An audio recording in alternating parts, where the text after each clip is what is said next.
Vienen en ellos. Radio Sucesos 101.7 FM presenta su noticiero Sucesos, un periodismo libre para una democracia plena. Los hechos y las opiniones de los sucesos que marcan nuestro tiempo.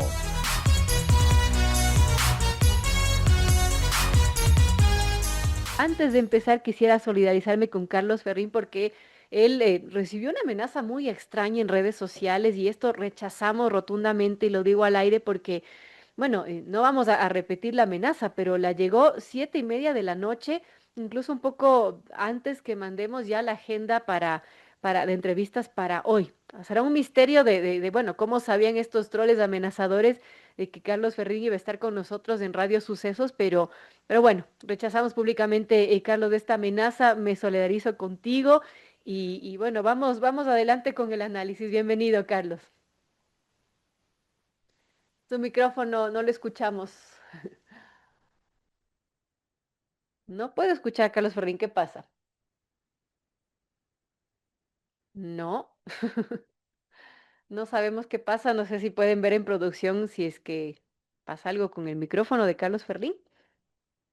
Ahí me escuchas. Y le escuchamos, de eso. Bienvenido, Carlos, nuevamente. Y bueno, nuevamente decía, me solidarizo por esta amenaza que la rechazamos rotundamente.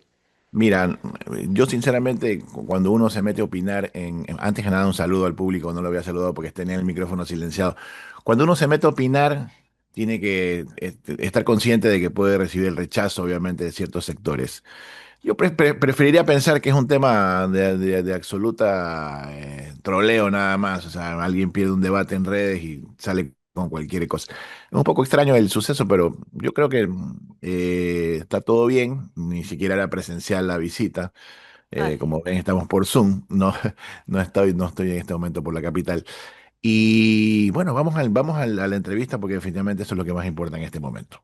Así es, vamos adelante, Carlos. Y bueno, hablando de esta posibilidad de una asamblea constituyente, usted tiene una postura interesante que menciona es una oportunidad para reiniciar el sistema y dejar atrás un modelo que ya no conecta con la ciudadanía.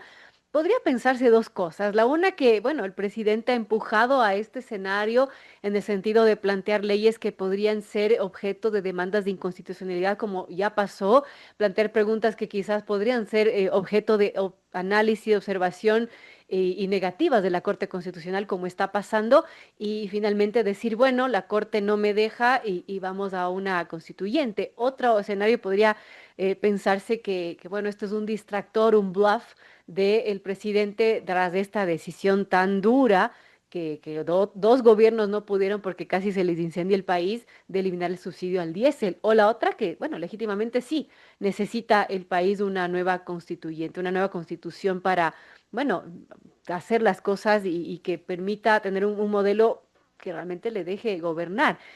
¿Cuáles son esos escenarios posibles y cómo lo ve usted? ¿Como un distractor, como, bueno, algo que el gobierno venía empujando? ¿Y cómo lo ve usted en A este ver, momento que se vive una tensa calma además? vamos por parte, porque no es que al gobierno se le ocurre trazar una estrategia sin data, ¿no? ¿De dónde viene la data? ¿De dónde viene esa información? ¿De dónde viene esa idea de que el país necesita un restart, un reinicio? Corre la campaña electoral, obviamente la primera vuelta fue técnicamente un empate técnico, a pesar de que el presidente gana la primera vuelta con muy poco.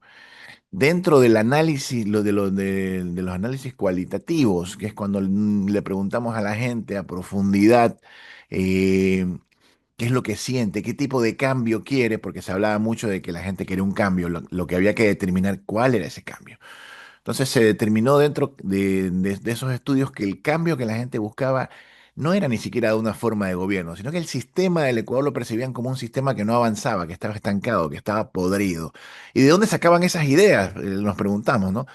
Mucha gente pensaba y sentía que el gobierno hacía su parte, pero que luego venían los jueces y liberaban, por ejemplo, a los delincuentes. Entonces, ese tipo de cosas hace que la gente sienta que no crea a profundidad en el tema de la justicia. No cree que finalmente todo se va a resolver con un GDO que está preso o que lo capturan. Siente que hay como Asimismo, como decían lo de la tubería rota con los subsidios, hay una tubería rota en el tema de la delincuencia. Y de ahí sale la idea de que si no vamos a un reinicio total de las leyes, del trasfondo, de los jueces, de las autoridades, de todo, no vamos a poder nunca salir del atolladero en el que estamos. Por esa razón, el presidente se radicalizó en el llamado a una constituyente desde la campaña y se convirtió en su propuesta en insignia, que le estaba diciendo a la gente, mira, si yo soy electo, los voy a llevar hasta allá. Ahora, ¿de dónde sale mi punto de vista? El presidente obviamente sabía que si lo ponía como decreto 002 dentro del asumir el mandato del año 25, todo el mundo iba a decir, no, pero lo puedes resolver vía enmienda, tienes mayoría en la asamblea, hagan todo allí, ahorrémosles el dinero al país. Yo pienso que el presidente tomó una postura de decir, mire, primero voy a demostrar mi punto de que por más que trate de tomar todos estos caminos, no me van a querer aprobar la constituyente. Entonces, eso fue lo que hizo a partir de allí, hizo todas las formas para tener las leyes con su mayoría, todas estas, bajo todas las premisas posibles legales, inclusive algo que se le ha criticado, que es que agarra y copia algo que estaba aprobado en otra y la vuelve a poner allí.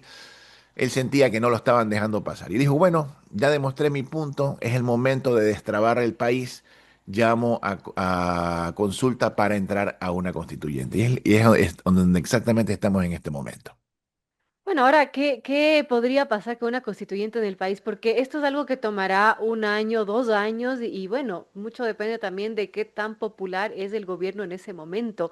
Y claro, al ser un proceso largo, no sabemos con cuánta popularidad va a contar al final cuando se decida aquello, ¿no? Es una Hemos visto propuesta casos, por bastante ejemplo, arriesgada. hemos visto casos, por ejemplo, a Don Boric le ganaron la mayoría en la constituyente y si finalmente el pueblo dijo no, Así nos es. quedamos con la constitución de Pinochet, no queremos saber nada de cambios. La gente tiene siempre la última palabra, ¿no? Entonces, yo creo que tiene que ver más que con la popularidad del presidente es cómo el presidente logre involucrar a la gente en las decisiones que vayan a venir a través de esta constituyente. Entonces tendría que haber los tres procesos electorales tendrían que estar muy de la mano de la decisión del pueblo. Nosotros somos los que estamos decidiendo, ustedes son los que escribirán la nueva constitución, una constitución que ya no va a tener un ADN chavista, sino un ADN ecuatoriano. Entonces es algo que definitivamente le va a llamar la atención al pueblo tener nuestras propias leyes y tener, definitivamente un camino hacia adelante donde definitivamente tengamos una constitución donde ya se hable de las nuevas tecnologías, de la inteligencia artificial. No sé, a mí se me ocurren cosas que modernicen muchísimo hacia dónde vamos como país. Bueno, es una propuesta interesante. Ahora, ¿qué podemos decir de algo que, bueno, menciona la oposición en la Asamblea, algo que también creerán muchos, que esto es simplemente un distractor sobre esta decisión tan dura y difícil que tomó el gobierno de eliminar el subsidio al diésel? Como distractor ha funcionado en alguna medida. Mira, yo no sé si sea un distractor. Yo creo que más bien, digámoslo desde el punto de vista del presidente lanza una consulta a pesar de haber tomado una medida dura que puede mermar su popularidad en este momento, porque no la merma porque la gente deje de quererlo, sino que la merma porque polariza, pone a la gente a pensar en dos hemisferios posibles. ¿Por qué pasó esto y por qué tengo que hacer lo otro? Entonces, crea esa polarización que luego la tiene que ir recuperando. Nadie puede llegar con una medida de eliminación de subsidio como llegó, por ejemplo, Moreno, que con las manos Claro. vacías, como llegó Lazo, y él llegó obviamente con las medidas compensatorias, con los famosos, él le llamó las conexiones directas con cada uno de los sectores, y yo creo que eso lo tiene a él.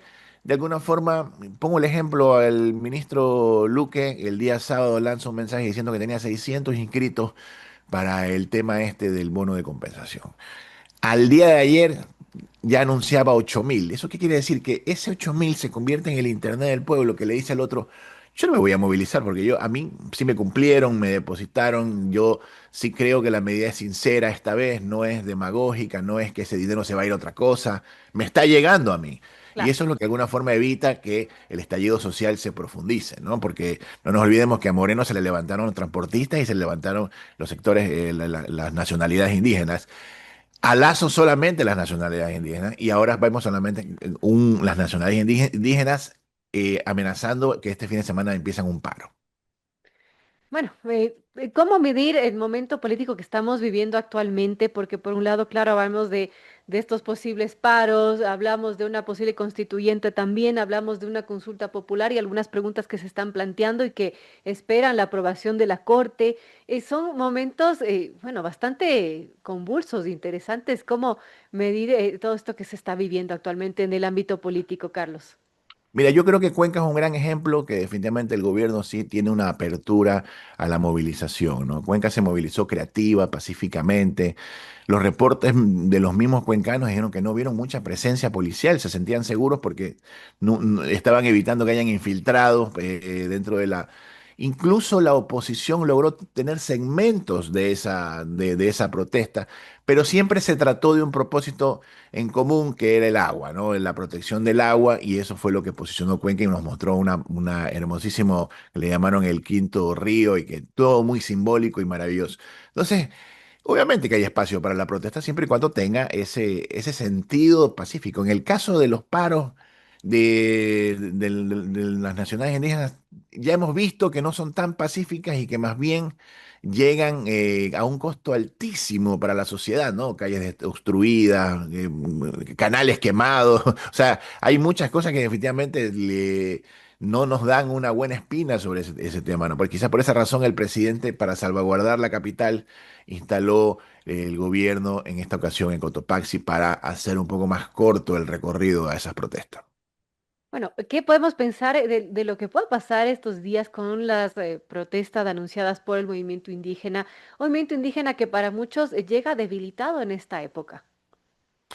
Yo pienso que hay un sentido político. Hay un movimiento indígena donde hay dos líderes que están tratando de hacer, aprovechando su momentum. Vemos a Vargas, que recién electo para la CONAIE, y vemos a Issa en solitario. Él perdió unas elecciones presidenciales, no ganó la reelección de la CONAIE. Ahí por ahí una medición interna de fuerza, quién lo hace mejor. Quizás en un rato se den la mano y actúen. Pero también hay un gobierno que está con estado de excepción, que ha tenido el respaldo de la fiscalía en todo lo anunciado, que pone a pensar también a la ciudadanía, oye, ¿cómo pueden esto, cómo puede llegar esto a pasar a mayores?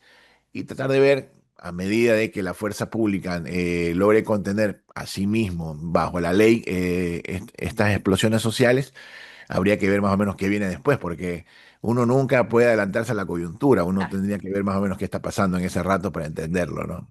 Pero bueno, midiendo los ánimos, es muy diferente el momento que vivimos ahora a lo que se vivió en 2022 o 2019, Carlos. ¿Qué podía pensarse si era así? Pienso que hay un presidente que está tomando decisiones, eso le gusta a la gente, siempre se lo han dicho en todas las encuestas, este por lo menos anda, ¿no? El momento que asumió Noboa, toma un país con un déficit, con un presupuesto prorrogado, recién va a ir a su primer presupuesto general, imaginémonos, 2 años gobernando con lo estirado que estaba el otro, ¿no? Y como pueda, ¿no? Logrando una bajada del riesgo país. Es un presidente que de alguna forma siente a la gente, como dicen los argentinos, que tienen que bancárselo un poco, porque este sí, al menos, no es un presidente que por ahí con una sola tuiteada cambia una decisión, sino que es un presidente que de alguna forma mantiene hasta el final sus decisiones. Y tomar dos decisiones, como por ejemplo en su primer mandato, haber eliminado el subsidio a la gasolina extra, y en este el subsidio al diésel, es una jugada política que puede ser muy cara, pero que en la práctica quedó demostrada que no lo fue, porque fue reelecto, ¿no? Así es. Bueno, todo está por verse. De todas maneras, se vienen momentos que podrían ser complicados. Hay una tensa calma y estaremos muy pendientes de todo lo que suceda en el país. Gracias a Carlos Ferrín, consultor en comunicación política. Gracias por acompañarnos en esta mañana. A ustedes, muchas gracias.